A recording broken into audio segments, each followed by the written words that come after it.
10, 9, 8, 7, 6, 5, 4, 3, 2, 1, 0.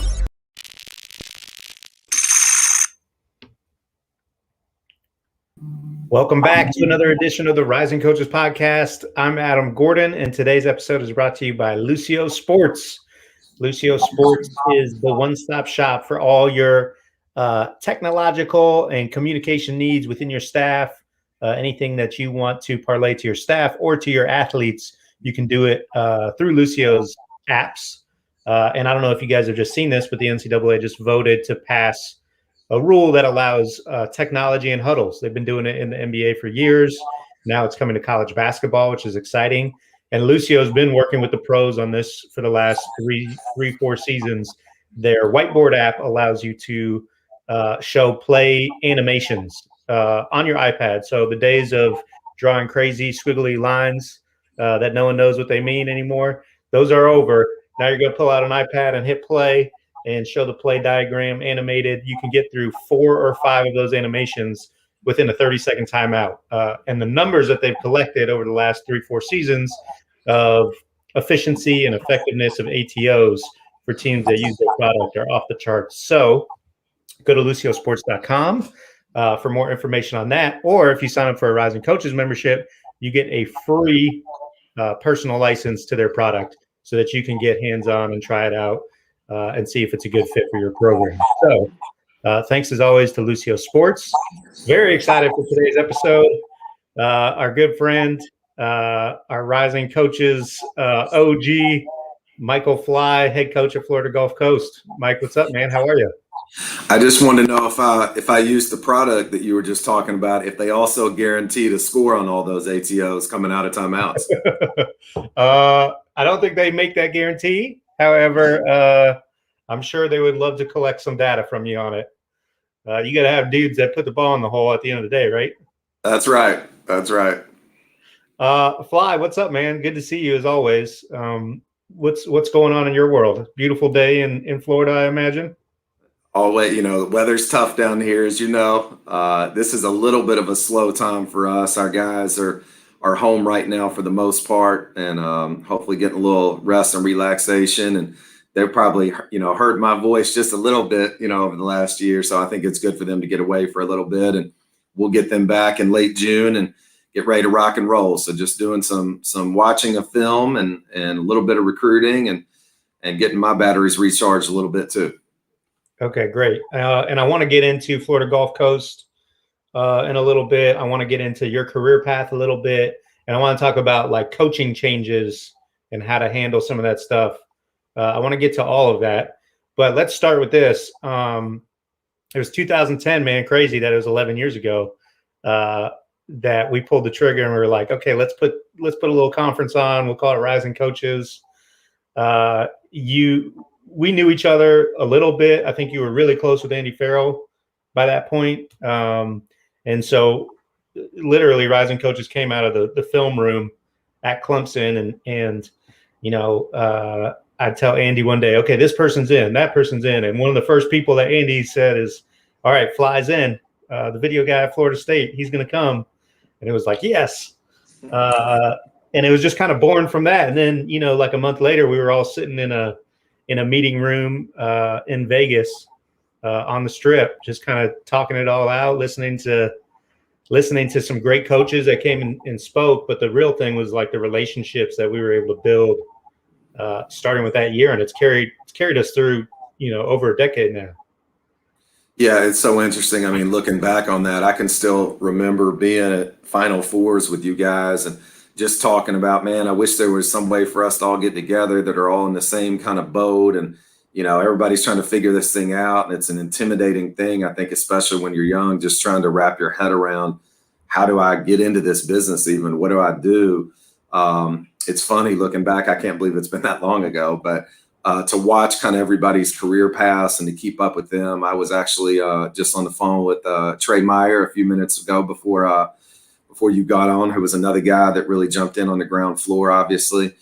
So just those relationships, I think, endure. And, I think it's funny. I was talking to a young guy the other day, and it used to be hard to know what to tell guys in terms of getting into the business because there is no blueprint, and how do you help them? And now it's great because the first thing I tell guys before anything else, I'm like, hey man, are you a member with Rising Coaches? And most guys know what that is. The few that don't, I'm like, well, that's your first step. That's the first thing you need to do to start connecting with people, because when we were at that point, we didn't have a resource like that.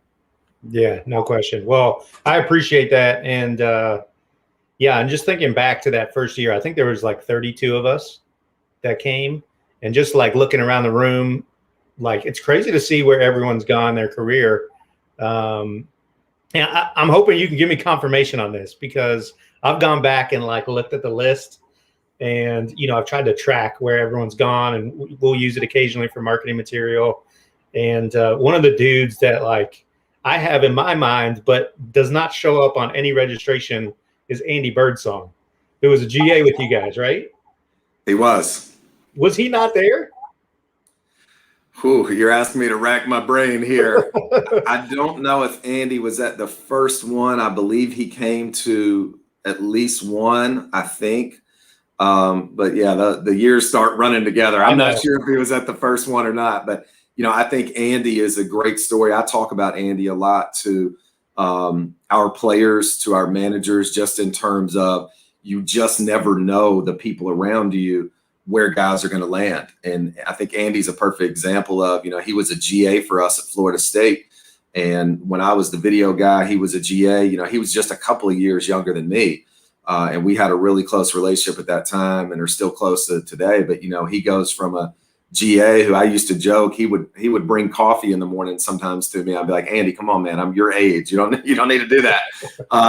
And he's now helping, sign Kevin Durant and Kyrie Irving a couple of years ago, and assistant GM with the Brooklyn Nets. And so, that's why I think the connections and the relationships are so important, because in this business, I was just talking to somebody about this, but, we are dependent in terms of the decisions 18 to 22-year-olds make on a day-to-day basis, whether or not a ball goes in the basket or not. There's so many things that are out of our control. The relationships you maintain are in your control. And I think it's really important that we all have those, because I've told a bunch of people this even the last few weeks.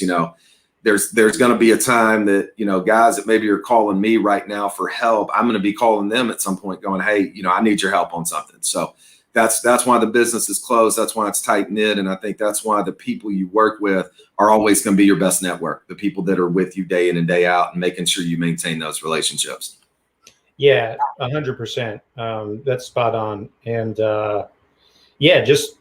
it's cool because you're the first one of that group. And again, about 30 people that first year. Everyone's gone on to have great success in their own ways. You're the first one to get like the Division I head coaching job. We've had a couple of other head coaches, but not at that level. Did you think, of course, everyone's got confidence, and when you're that age, you feel like I'm definitely going to make it. But did you think you'd be like, did you think it would happen so fast for you? Because how old were you when you got the head job? It's a great question. Let's see. I believe I was 34. Okay. 34. That's pretty young. That's below the average, probably age-wise. For sure. For first-time head coaches. Yeah, so I say this all the time. One, I've been really fortunate to work for that. That's number one. I tell people this all the time. It's who you work for. And even, starting my first job, I worked for Happy Osborne, who won a national championship in NAIA at that level, was one of the best coaches in the country. I went from him to Coach Bickerstaff in the NBA, Coach Bernie Bickerstaff. He'd been in the league for 40 plus years. And just on that staff, I'm walking in every day with guys. JB Bickerstaff's a great example. I'm going into work with him every day, and JB's now the head coach of the Cleveland Cavaliers. I go from there to Coach Hamilton's staff at Florida State, and obviously the job that they've done to sustain success in the ACC for 20 years, is insane in this business, and especially at a school that before he became the head coach was not a basketball school. So learning from Coach Ham and Coach Jones, and you even look at the staff that we had there at Florida State. Just on that staff, Coach Jones is one of the best in the business in terms of associate head coach. And you look at Coach Enfield and the success he's had at USC, and Coach Corey Williams, who's been a head coach and is now with Texas Tech. But just from that group, kind of the branches of the coaching tree that go out. Came to Florida Gulf Coast and obviously worked for Coach Enfield when he was a head coach, and then worked for a really, really good coach in Joe Dooley after that. And so, I've just been fortunate, to be honest with you, Adam, that the people that I've worked for were such good coaches. You steal something from this guy, steal something from that guy. And we won so much. And that's what I was talking to somebody about this the other day. You can network all you want and do all those things. But at the end of the day, do you win and do you contribute to winning? And that's why I was fortunate, here specifically at Florida Gulf Coast, Andy Enfield and Joe Dooley won, and they won big. And that's what helped me get the opportunity that I got. So do you think it was just blind luck that you ended up with all these Hall of Fame coaches? Or was that intentional and part of your plan? Yeah. So, obviously it wasn't there. There was a time I can remember I was sitting in Kentucky after finishing my internship in the NBA and trying to figure out what I was going to do. I was sitting in my small town and had applied to, and for all you guys going through this, I applied to 400 basketball jobs on, stuff posted on Hoop Dirt and NCAA Marketplace and all this stuff. I got one interview. And at that point, I had a year experience in the NBA and also at a pretty high NAI program. I've been really involved with 5-star, which was still really important at that time.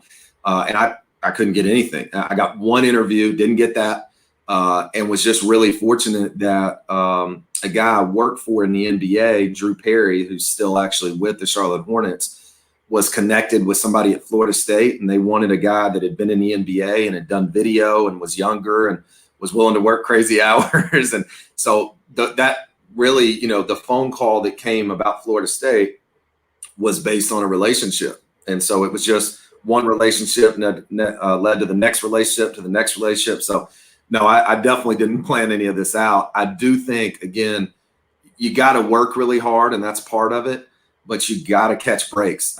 That's a big part of this business. I think Coach Enfield will be the first one to tell you, when we left Tallahassee, if you'd have told both of us that we were going to be in the Sweet 16 2 years later at a place called Florida Gulf Coast, and we'd both be lying. So, you got to do a great job, but you also have to catch a lot of breaks. And I've been really fortunate to catch breaks. And it started too, like you said, with Happy Osborne. And so many guys, Georgetown College, right? NAI. Yes. Yep. So many people that I talk to that are looking to break into the business, maybe they're already in it. Maybe they've done a GA spot. Maybe they just finished playing or a manager spot. They're so picky about where they take their GAs or their entry-level deals. And so many of them, and I was this way too, like so many of them are too good for junior college or for NAI, and they just want Division I. But you got to go work for somebody who's Happy Osborne, as good of a coach as anybody in the country, as well respected as anybody in the country. He just happens to coach at Georgetown College, and no, they're not on national TV, but in the coaching circles, an endorsement from him goes way farther than, being the 13th guy on the totem pole at some other, Division I school. Well, I think that was what was super valuable for me when I was young and wasn't married and didn't have kids. And I think at that point, I tell guys all the time, when you graduate college, you've got about an 8 to 10 year window to, take your shot. That's the time to go try things. That's the time to pick up and move. That's the time I took out loans. I was broke, but you had to be a little crazier than other people that, to your point, wanted to be at certain levels and maybe traveling a certain way and all that kind of stuff. So, I lost my lights here, Gordo. Give me a second. That's okay. You're good. I got motion censored in here. So yeah, that was a really important thing for me. And I tell guys that, I went to University of Kentucky and I had no chance to get involved with their program. It's just too competitive. But going to Georgetown allowed me to do almost everything. Coach let me do, there's less restrictions at that level.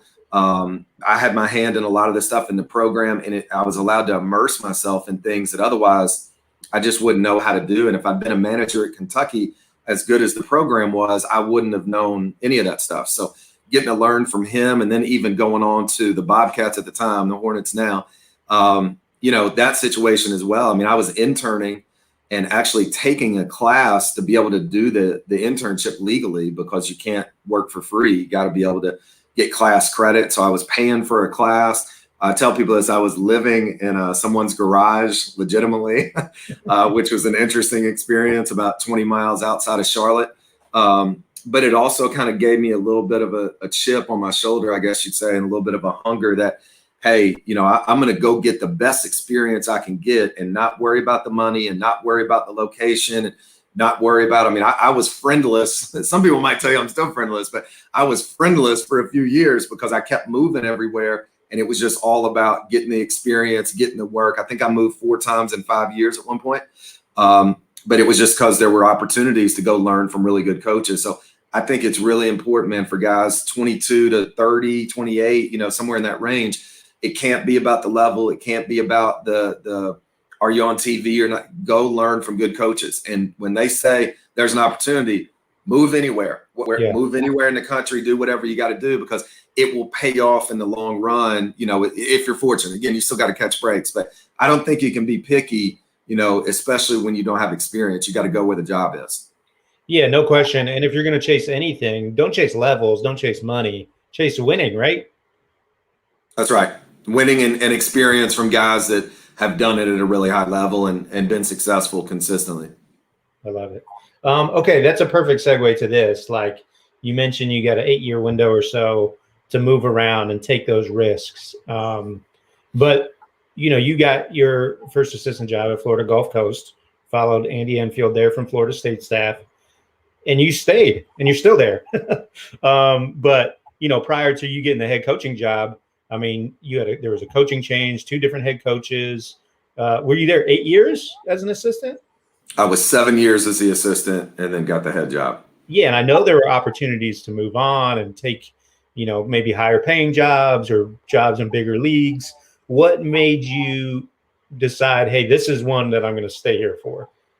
Yeah, so the first go round, we had gotten here from Florida State. We were here 2 years. Coach Enfield did a tremendous job of building a program quickly. There were some good players that were here, and then he did a great job of adding good talent and did an unbelievable job coaching that group. When he took the USC job, I was that close to going to California. He was really good about giving me an opportunity to go with him, making sure that I had an opportunity to go if it was best for me. I'd only been on the floor for 2 years at that point. I'd only been a coach for 2 years. So, to be able to make a jump from the ASUN to the Pac-12 when he's on his first, he'd only been a head coach for 3 years. So, he made sure I was going to have a job on his staff, but there was a chance that, I wasn't going to be able to be on the floor at that point. I was going to have to go back to some support staff roles and those type of things. So he was phenomenal through that process of saying, hey, you've got a opportunity with me, until you tell me that you're not coming. But let's see if there's a way for you to stay on the court somewhere, because I think, you're going to be good. You're only 2 years in. So between him, my AD here at Florida Gulf Coast, Ken Kavanaugh, who was really, really loyal to me through the process and great to me.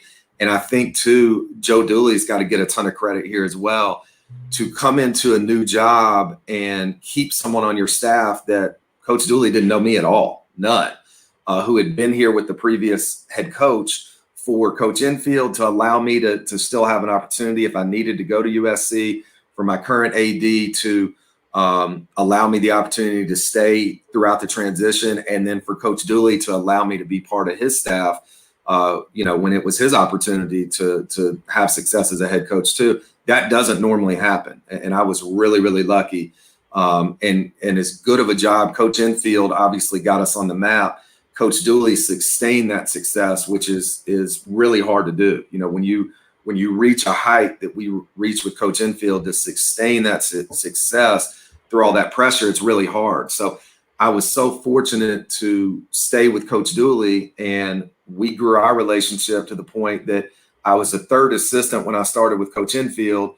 And by the end with Coach Dooley, I was the top assistant. And so just learning the business, learning how to recruit, learning how to scout, learning how to do ins and outs. Coach Dooley let me do all kinds of things to prepare me in terms of speaking to booster groups and giving me, scouting opportunities, allowing me to recruit. So it really prepared me. So when I did get opportunities to leave, I had to really weigh, is the situation that I'm looking at, is it a winning situation? Am I going to be valued like I am at FGCU? Do I trust the people I'm going to? And then at the end of the day, just what's the best opportunity for my career and for me to potentially become a head coach at some point? And so those were all things that played into the decisions. But again, without, Coach Enfield and Coach Dooley and the unbelievable job they did here fostering my career, I wouldn't have even had opportunities to leave. And I also wouldn't have been smart enough, to be honest with you, to stay in a winning situation so I'd get this opportunity. Okay, great stuff. You mentioned the recruiting piece. We talk a lot about, especially guys coming through the support staff roles, that it's always hard to get over that hump of like, well, he doesn't have recruiting experience, and just, you can get pigeonholed, as an ops guy or a video guy, whatever. So I'm curious, because your reputation, you quickly gained a reputation as being a great recruiter, and having a great way with your athletes. How did you transition that? Like, you're not, again, you didn't play at a big time school. You didn't work for some big time AAU program or JUCO. You are a self-made, guy in a sense. How did you establish that recruiting rep? Yeah, so that's funny. I was just talking to somebody about this. You get certain reputations in the business depending on the role that you have, right? So, for example, when I was coming out of Florida State, the reputation was, okay, well, he's been a video guy and scouted in the NBA. He's been a video guy at Florida State. And if anybody knows Coach Hamilton, Coach Jones, and those guys, they're extremely prepared. That is a lot of hours in that film room. So that was kind of the rep was, oh, he's going to be a good X and O guy, but who knows if he can recruit, he's never done it, all that kind of stuff. Then when I became an assistant, I kind of put my mind to, okay, I know that's out there, that nobody knows if I can recruit because I've never done it. So I started spending most of my time and effort on that. And it was not at that time, I wasn't signing guys in year one necessarily in year two, but it was learning how to recruit and going into gyms and recruiting younger guys, because the older guys on our staff were recruiting some of the guys that, they'd done it at other places. So I was recruiting the younger classes, building those relationships. I was going into gyms and calling AAU coaches at the time. We had no chance to get their players because we never won anything here. Nobody even heard of Florida Gulf Coast. So at that time, it was just a relationship piece, and the years of going into people's gyms, running team camps, calling coaches. Now, when we start to have some success, now we can start to get involved with some of those players that a couple of years ago we couldn't. I'll use and I know this is Florida State centric because obviously that's my tree, but I'll use a Charlton Young CY line for those of you that know him. There was a time when I was frustrated. It was probably actually going into Rising Coaches, to be honest with you, that I didn't know how I was going to make that jump and how am I going to prove to people that I can recruit and the whole deal. And I can remember like it was yesterday, CY saying, hey man, you can't go to the AAU tournament, bring the AAU tournament to you. And his point was, my role at that point, I couldn't recruit, but I could try to build the best team camp in the state of Florida. So what we tried to do was make sure we had the best players in the state of Florida and Georgia at Florida State's team camp every year.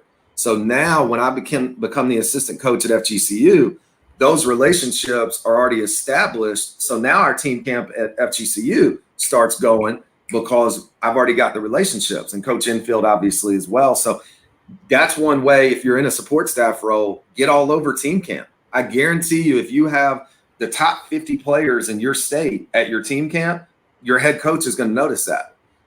So that was part of it. And then also it was just putting the time in. I think the concept of, oh, that guy's connected, that guy can get players. Personally, I don't know how much reality is in that, more so than just, are you willing to be consistent? Are you going to put the time in? Are you going to call the people? Are you going to text them? Connections help, but at the end of the day, it's like anything else. I think you have to put the work in. Yeah, great stuff. So for you, recruiting comes down to like follow through and consistency. Yeah, I think it's like anything else. You have to be genuine. You have to be who you are. I don't think you can pretend to be somebody that you're not. I think guys see through that pretty quickly. I do think it's consistency. You know, do they hear from you consistently? I think another thing, and everybody does it differently. My way is not necessarily the right way, but you know, are you in too close a contact? Are you driving them crazy? Are you becoming the guy that when they see you on the phone, they're mad? Are you overselling to the point that you can't deliver when they get here in terms of telling them what it's going to be like? I also think, you know, there's some track record with guys that you have recruited in the past and the experience they had. You know, I think sometimes in our business, people get hung up on who they signed. Well, it's great you signed them. How did their career go? Did you foster that? Did they have success? Did they graduate from college? Did they get in trouble when they were on campus, or were they a great representative of the program? Did they become an all-league player? Did it just look good on signing day? So if you follow through, I don't think the recruiting process ends when you sign a guy. I think the recruiting process ends when they graduate from your institution and you've set them up either with a pro basketball job or tried to help them get a job outside of basketball. Now, you can't guarantee those things, but you've got to try to help those guys. That's when the recruiting process becomes finalized, when you've seen the thing all the way through. And I think when you do that, word gets out. I mean, why we started having success here was the first few classes that we signed, those guys had success, and we tried to treat them like family while they were here. So now the program starts to recruit itself a little bit. You know, they start to tell their buddies and their friends, hey, man, you know, you go there, you're going to have a great experience. They're going to treat you right. They're going to do things the right way. And we're not perfect, and I'm sure there's guys that haven't had good experiences, but I think all that goes into recruiting. And I do think it's time spent. I think it's not, you know, recruiting is not, I think sometimes young guys think it's I don't know if glamorous is the right word, but I mean, it's just time spent. Are you willing to pick the phone up? Are you willing to text them? You know, you got to be organized. Like I have a board where every day I've got, these are the guys we have to get. So these guys have to hear from me every day. Parents have to hear from me every day. Coaches have to hear from me every day. You know, and that's what it is, I think, in terms of recruiting, just the consistent message. And then again, just, you got to be yourself, man. You can't get on the phone and act like somebody you're not, or they're going to see that quickly. Yeah, absolutely. And then I think the other reputation that you've gained is like having it, like you said, having a great relationship with your guys once they're there. You know, a lot of people do the recruiting thing, and then they get on campus and they're already on, you know, they don't pay attention to those guys anymore. They're on to the next, you know, class. But you always did a great job managing those relationships. I'm curious where that came from you, or, you know, like what inspired that, or was there somebody that showed you the ropes there, or is that just your personality? And then I'm curious, like, how you transitioned that to once you became the head coach. Obviously, dynamics change, right? And so, how did those relationships change? Yeah, I think, again, based on, you know, where I came from in terms of what I saw Coach Osborne do with his players, I thought Coach Bickerstaff, you know, even at the highest level, he had a great way of those guys knew that he cared about them. He had an unbelievable way of, you know, being disciplined when he needed to be, but them knowing that he had their best interest. Coach Hamilton's probably the best I've seen at that. I mean, he's unbelievable at, you know, they know he means business, but he'll quickly put his arm around them, and they know at the end of the day that he loves and cares about them as human beings and wants them to be successful. And so, you know, watching that every day at my different stops before I came here, and then taking a little bit, you know, Coach Enfield had a little different relationship with guys than Coach Hamilton did, than Coach Bickerstaff did, than Coach Dooley did, you know, and you kind of look at what worked for those guys. And then also, you got to be you. You got to be who you are. I think anybody that knows me knows, you know, I'll talk a little bit, and I like to be around people. That's just kind of something that's always been me. There is definitely a big transition when you go from an assistant coach to a head coach, especially at the same place, because I think when you're the assistant coach, your role is much different. The players can't ever think that you're their friend, because you're not.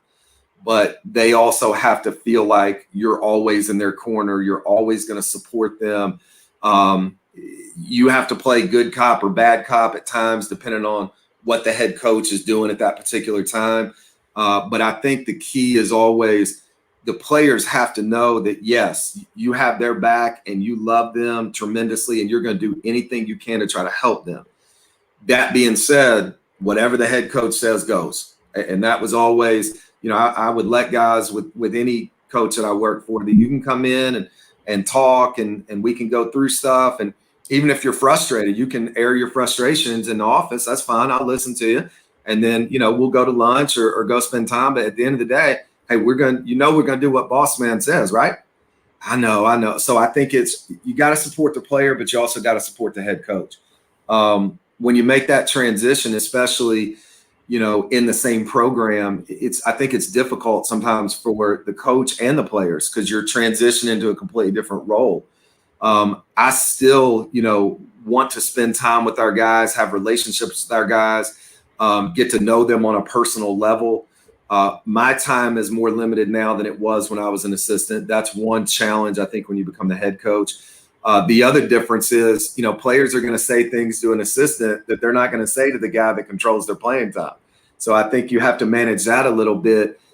They still have to know you love and care about them. They still have to know that you've got their best interest. But you just have to know, they're not going to tell you as a head coach the same thing they're going to say to an assistant. So the relationship definitely does change. But what I've tried to do, and again, it is a challenge, is I try to spend time with guys and not always talk basketball. And they laugh at me. I'll make them come see me, or we'll go grab lunch or whatever. I'll say, okay, man, it's time for the wellness check-in. And they're like, yeah, we know. So, we try to talk family, girlfriend, classes, if they've decided what they want to do with their future, non-basketball wise. Now, we may get into the basketball thing a little bit, but it's more so just, hey, man, how you doing? How's life?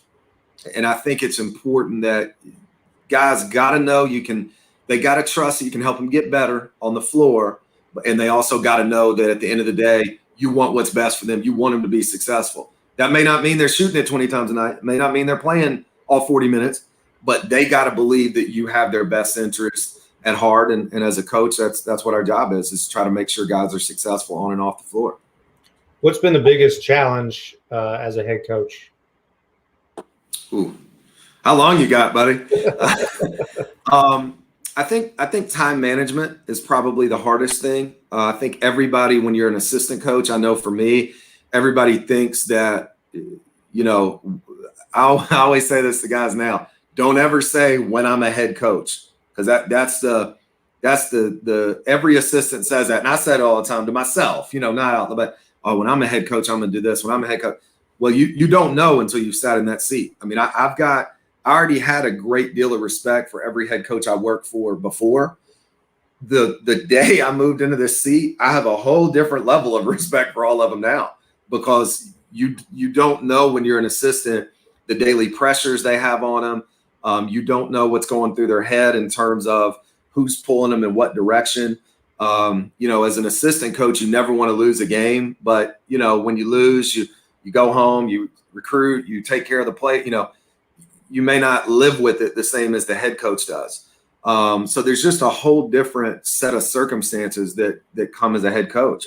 I think a big learning curve for me, I spent a lot of my time recruiting when I was an assistant, a lot. And I still spend a lot of time probably compared to some head coaches with recruiting, but there's no way to spend the kind of time on it that you did when you're an assistant. You just can't and run the program effectively. So there's tons of differences, but again, I would tell you the biggest thing is just understanding you only have so many hours in a day, and you've got to touch a bunch of different groups, boosters, administration, players.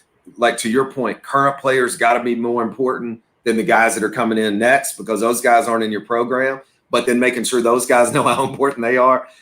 So I think the time management factor is probably the biggest challenge when you make that adjustment and that jump.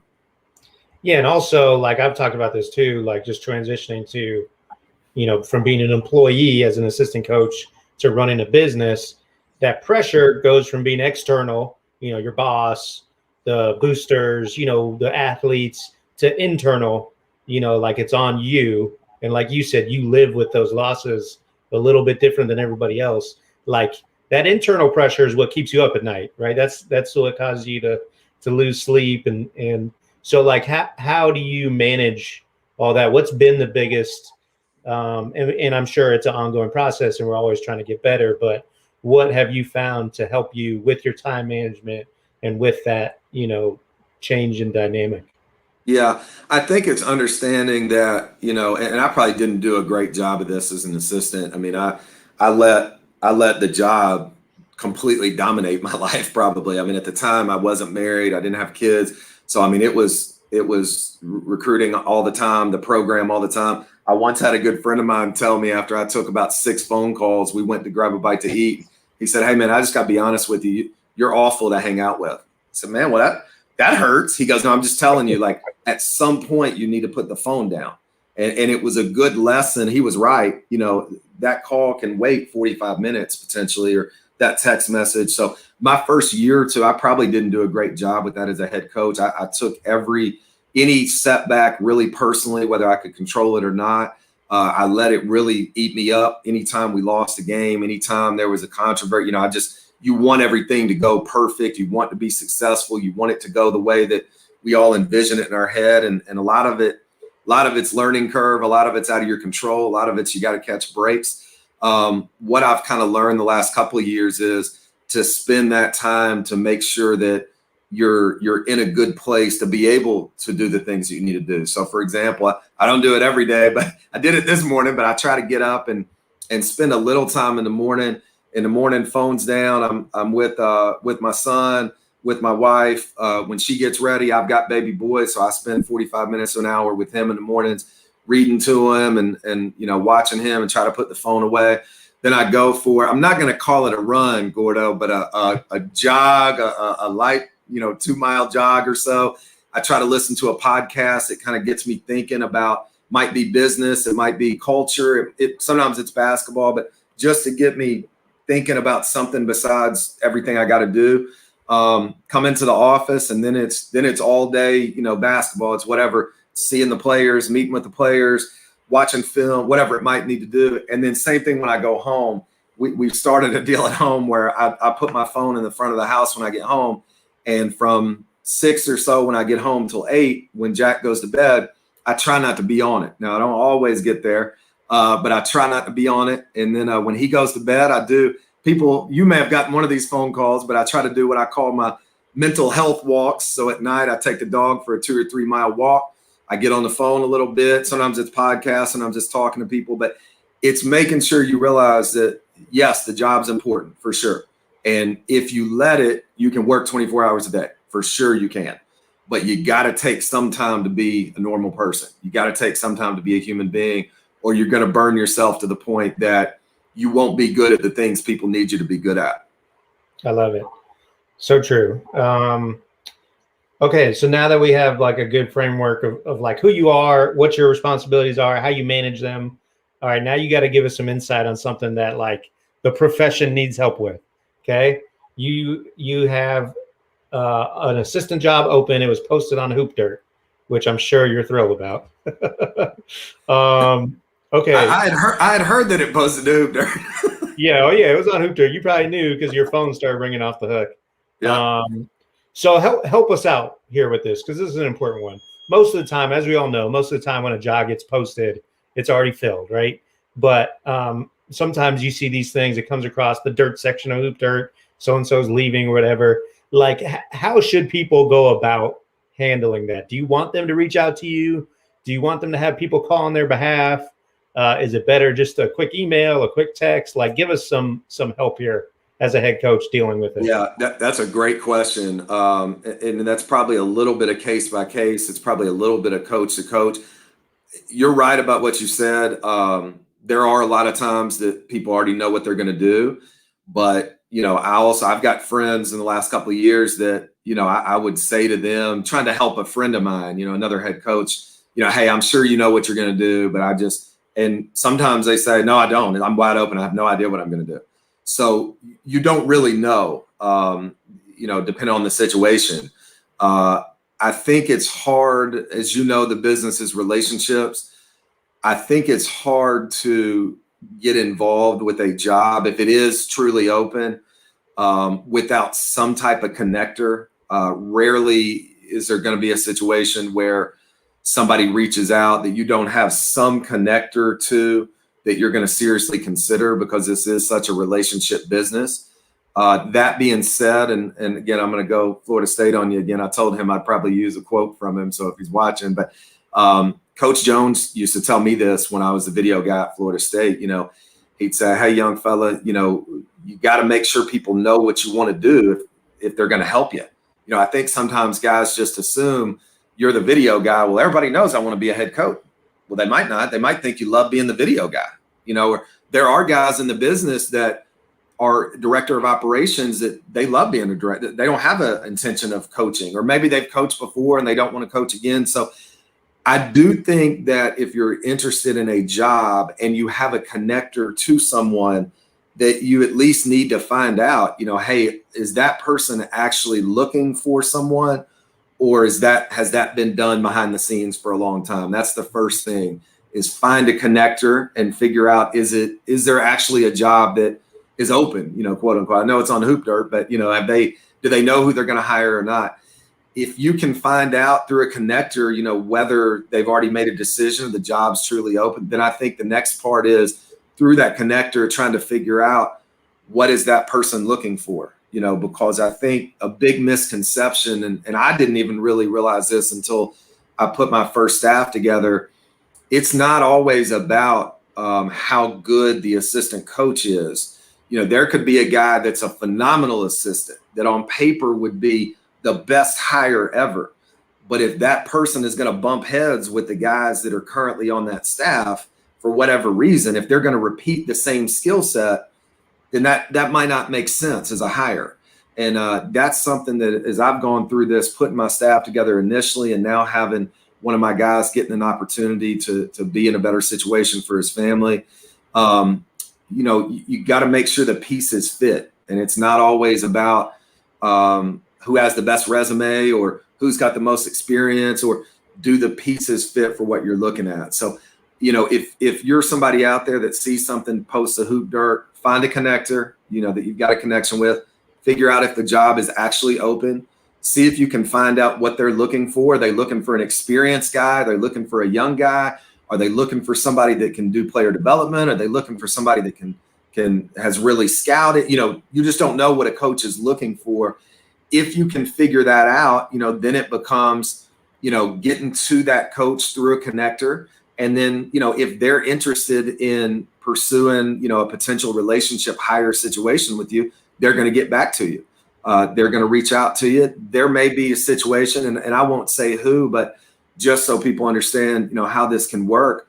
I had a situation on a job one time where somebody reached out to me, saying, hey, are you interested in this job? So, yeah, it's a great job. Yeah, I'm interested, and I would tell people that too. I think you should always, if somebody reaches out to you, you should always hear them out, because you don't know what opportunity could be out there. So the job pursued me, okay, and I let the person know, yeah, I'm interested. And then I didn't hear from them. And so I was like, you pursued me, man, but that person wanted to know if I really wanted the job or not. So I had to recruit that job for almost a month before I heard from the person. And I ended up having an opportunity to go to that program, but every coach wants something different. He wanted whoever he was going to hire to prove to him that they really wanted to be at that institution. There may be other guys that if you text them every day, they're not going to call you back because you're driving them crazy. So it's a hard balance to try to figure out. But I would say the connectors are really important. Do you know somebody that knows the head coach or somebody on that staff? And that's something else. The head coach, because of what I just said, they're pulled in a million different directions. Another great thing I think is if you can find a connector to somebody on the staff, then that person is going to have more time to call you back, more time to talk to you. They're probably also going to have some information on what the head coach is looking for. So before you go right to the head coach, I'm going to somebody on the staff. Hey, is the job actually open? Do you know what coach is looking for? And then ask the staff, is there a realistic opportunity for me to get involved with this job or not? Yeah, that would be my best advice to guys that, are looking, but I'll always come back to this too. I'll always say this. I think your best network is the people you work with. And those are the guys that are going to help you get jobs. But, going back to my Coach Jones quote, if you don't at least look into it, and again, you got to make sure that, if you're in your first year as a GA and an associate head coach job post in Division I, that's not a realistic job.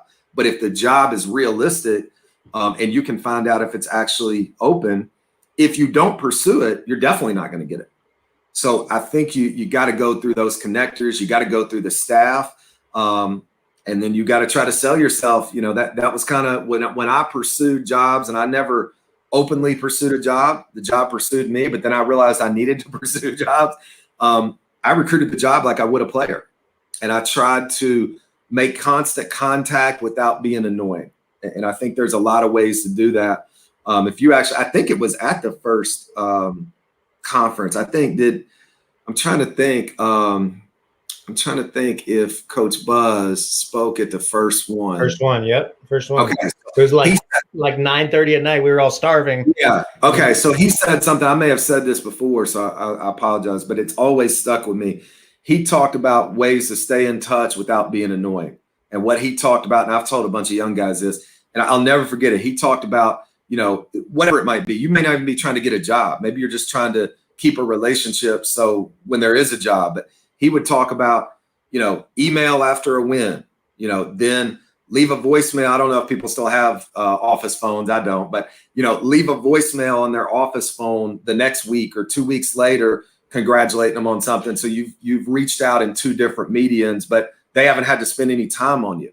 Then if you've got the coach's number, shoot them a text 2 or 3 weeks later. Now, 2 or 3 weeks later, shoot them a handwritten note. And now you've gotten through almost 2 months of communication, but the head coach has not spent any of his own time on you if he doesn't have that time to spend, but your name constantly keeps coming up, but you're not driving him crazy. And so I think there's creative ways to do that.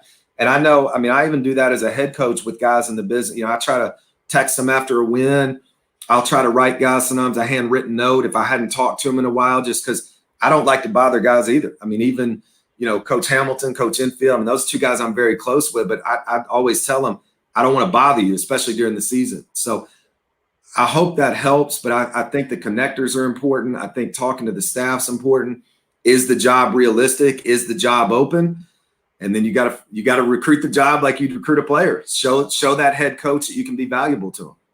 Okay, I want to keep asking questions, but I've had you on here for 45 minutes now. You got a few more minutes for us? I'm good, man. I'm waiting on a couple of commitments and got some guys coming to see me in a little bit, so I'm good. Fire away. Well, you said something in there that my ears perked up. You said you got to sell yourself a little bit, and that's something that is really hard for people to do. People feel awkward, uncomfortable talking about themselves. How do you go about selling yourself for a job? Yeah, that's a great question. I think especially, and I hope this applies more to our members here. They're probably going to tend to be a little younger. I know obviously now, we're starting to get some guys that have been in the business as well, but this is something I think is important for guys that are just getting in to understand. And this is something I had to learn and had to learn, sometimes the hard way. When you're a third assistant, or you're trying to get a third assistant job, or you're trying to get an ops job, or you're trying to get a video job, keep in mind selling things that you can't deliver. So for example, if I'm trying to get a third assistant or ops job and I'm telling the head coach that I'm going to sign an all league player, no, you're not. That's not the role that you're in. They don't need you to do that. They've got their top assistant to do that, their next assistant to do that. If it's a support staff role, their third assistant to do that. You're not going to come in setting the world on fire as the top recruiter, top scout. They don't need you to do the important things, if you will. I think when you're getting in, or when you're trying to transition, what value can you bring to the stuff that people don't want to do? And so that to me is the most important. Can you manage guys academically? And by that takes a lot of organization, a lot of time. And I don't know any coaches that love dealing with academics personally. Don't know any of them. Nobody's ever told me, I love academics. But let me tell you something. If a player's ineligible or they're not going to graduate, that's a major problem. So are you organized enough to oversee guys academically? And what does oversee look like? Are you making sure they're in class by class checking, by waking them up if you have to, whatever that looks like? Are you making them show you their grades? Hey, man, where are you at on your grades? Are you making sure they are in study hall? This can be a valuable. Are you communicating with their parents? Because normally when mom and dad are involved, grades tend to be a little better. So don't sell the head coach that I'm going to sign you a. No, you're not. But I can handle academics because this is how organized I am. And I did academics when I was a GA. So that's a big thing. This is just the reality of the business. I'm taking a little, can you make the head coach money on his camps? Now, guys may not think about that, but that's important. That's important to the assistant coaches. That's important to the head coach. Can you make sure that the coach's individual camp has as many people in it as possible?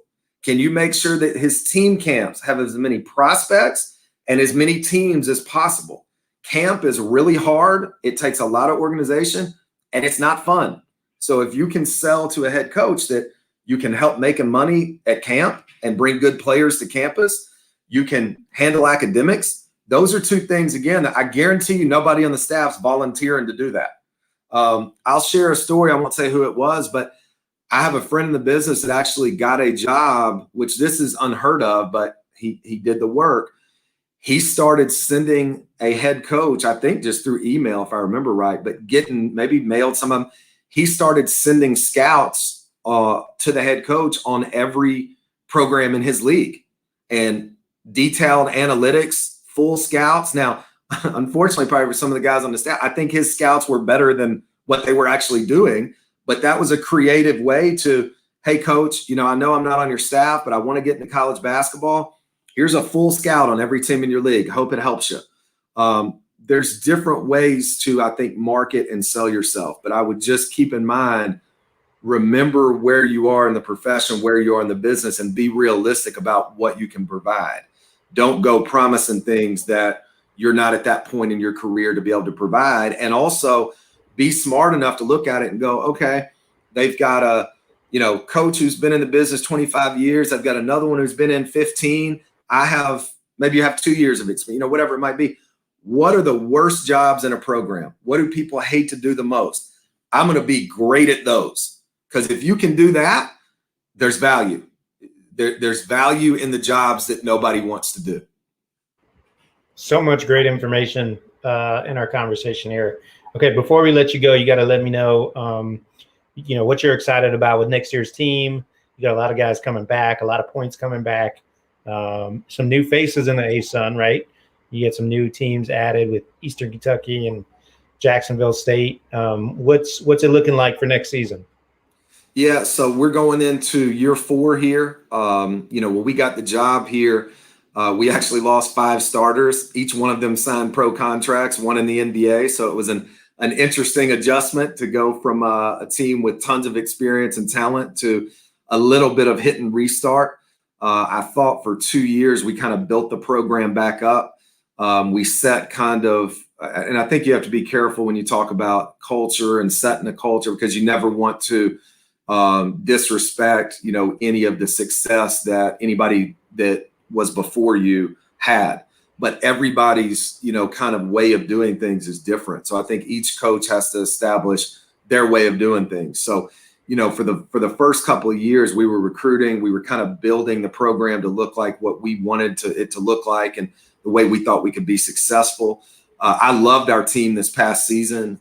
We started 5-2 in the non-conference and beat an ACC team on the road for the first time in program history. We did not know there was a global pandemic coming and unfortunately missed a large percentage of our conference season. I know our guys were really frustrated by that. We felt like when we were healthy, we played great. We were quite frustrated when we were at home and not practicing and not lifting and then coming out of quarantine and trying to play games. So I think for everybody, it was hard for us to get a measure of our team this year, for me, for our players, for the league. So our league, I think, has gotten close to what it was when I came into the league in terms of competitiveness. I mean, Coach McKay's done an unbelievable job at Liberty and And I think Lipscomb will be very good next year with the job Coach Acuff's done. Obviously, you've got Jacksonville State, Eastern Kentucky, and Central Arkansas coming in, and the success that Coach Harper and Coach Hamilton's had in the OVC.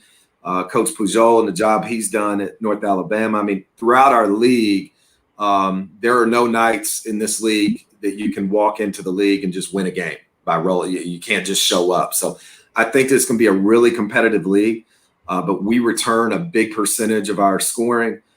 We return a lot of guys that I think are leaders in that locker room. We've added some transfers that I think can really help us. So to be honest with you, Adam, we're just excited about getting on the court with an experienced group and being able to play basketball. I mean, it was so frustrating to feel like we had built for year 3 and weren't allowed to get on the court. And so, we're kind of internally looking at this almost as a year 3 do-over because we didn't get a lot of opportunities to get on the court. But we're excited about the group. We've got a really competitive schedule, so there will be some nights that I'm probably mad at the schedule I put together. But we're going to make sure that we're prepared for league play and love what we've got coming back. Awesome. Well, I'm excited to watch you guys next year. I'm always rooting for you, and man, so proud of you and your progression through the industry, and to see you now as a seasoned head coach is really cool. So, but I appreciate you always being so willing to give back to rising coaches and our whole entire community and myself personally. Well, here's what I'll tell you, my man. I say this all the time. It was not long ago that we were sitting in that room and my head was spinning and I had no idea what I was going to do. And in this business, unless you are extremely fortunate, there's going to come a time that all of us need help. And I would say that to anybody listening, even, I've gotten a lot of calls, texts. I am trying to call people back, text people back, even about the job that we have open at the time, because you just don't know when I'm going to be in that situation, or, somebody getting into coaching. We're all going to need help at some point. So I think it's important that, you try to establish relationships, you try to treat people the right way. I just appreciate, you guys letting me be a part of Rising Coaches, and I'm so proud of what the organization has done, excited about what you're going to continue to do with it. And I just want to encourage, man, all the guys out there that this is a great profession. It's awesome that you're getting into it. It's also a really hard one. And I think on the hard days, you got to keep your relationships, and you got to remember the reasons you got into it. You didn't get into it for money. You didn't get into it to be on TV. You got into it because you love basketball, and hopefully you love helping grow and mold young men. So appreciate the opportunity, man. Always a pleasure, and look forward to catching up again soon. Thanks, Fly. Yes, sir.